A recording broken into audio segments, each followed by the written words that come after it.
pada berbagai kesempatan kan kami ingin mengurainya kemacetan. Di samping penataan sebentar lagi nih dari Komandan Jaya dan ini pedestrian ya.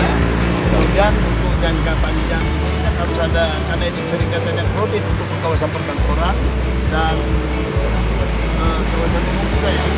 Dan kawasan umum biasanya kalau pagi dan sore kan macet. Maka saat itu pagi ini kan sudah ada perencanaan. Jadi kita minta kepada pemerintah pusat yang telah mendikbud untuk kita mengajukan, kami mengajukan ini untuk flyover ini mudah-mudahan bisa mengurai kemacetan di sini. Nah, nanti dengan panjangnya berapa? 1.400.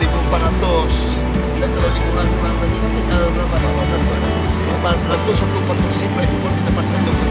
Nanti kami akan bersama-sama nanti menjumpai Bapak Menteri langsung supaya ada respon cepat nih. Kalau kita kan maunya yang namanya sisik ini harus cepat nih. Kalau saya ingin legasi ya adalah yang tambahkan dari cepat masih. Tetapi untuk pedestrian kita minta 2023 ini ada